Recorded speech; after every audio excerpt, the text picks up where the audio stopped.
Assalamualaikum warahmatullahi wabarakatuh. Perkenalkan, nama saya Gamulena. Saya dari Abidda.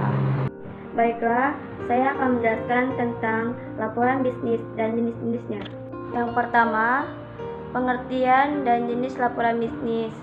Laporan bisnis adalah suatu laporan yang memiliki sifat netral, tidak memihak, memiliki tujuan yang jelas, dan berisi rencana penyajian fakta kepada seseorang atau lebih untuk tujuan bisnis tertentu.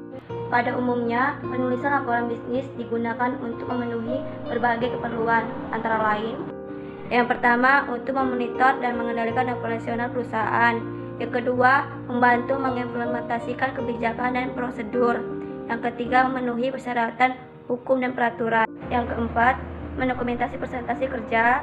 Yang kelima, pedoman dalam mengambil keputusan.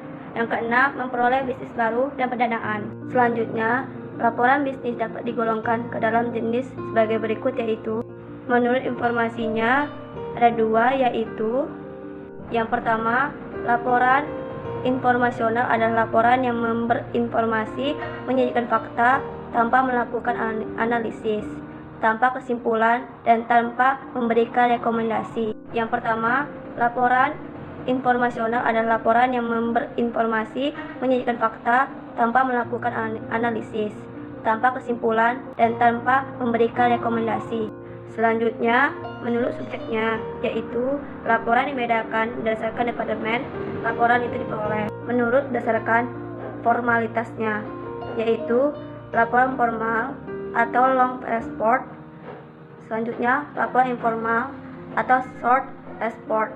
Menurut keasliannya ada 4, yaitu yang pertama, laporan otoritas, laporan yang dibuat atas dasar permintaan atau kuasa dari orang lain.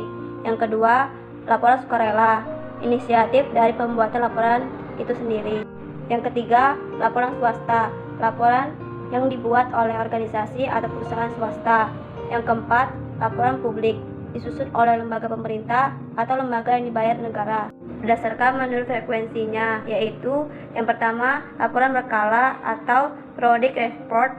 Yang kedua, laporan khusus atau specific report berdasarkan pelaksanaan proyek, yaitu yang pertama, laporan pendahuluan, yang kedua, laporan perkembangan, yang ketiga, laporan akhir. Berdasarkan penampilannya, yaitu laporan memorandum, yang kedua, laporan surat, yang ketiga, laporan dalam bentuk cetakan. Yang terakhir, berdasarkan pelaksanaan pertemuan. Yang pertama, agenda, yang kedua, resolusi, yang ketiga, notulen, dan yang terakhir, laporan pertemuan. Bagian pokok laporan bisnis ada 3 sebagai berikut. Yang pertama, pendahuluan. Dalam bagian pendahuluan ada 10 hal yang perlu dipertimbangkan, yakni yang pertama, memberi kuasa, yang kedua, tata letak, yang ketiga, masalah, yang keempat, maksud, yang kelima, ruang lingkup, yang keenam, metodologi, yang ketujuh, sumber-sumber, yang ke-8, latar belakang, yang ke-9, definisi istilah, yang ke-10, keterbatasan. 2. Isi laporan. Bagian terpanjang dari suatu laporan bisnis adalah isi laporan. Dalam bagian ini kita membahas dan mengembangkan hal-hal yang penting secara rinci. 3. Penutup. Bagian penutup berfungsi untuk merangkum laporan secara menyeluruh dan untuk laporan analitis juga mengambil kesimpulan dan memberikan rekomendasi. Ada beberapa macam-macam laporan bisnis, yaitu yang pertama, laporan individu dan laporan resmi. Yang kedua, laporan rutin dan laporan khusus.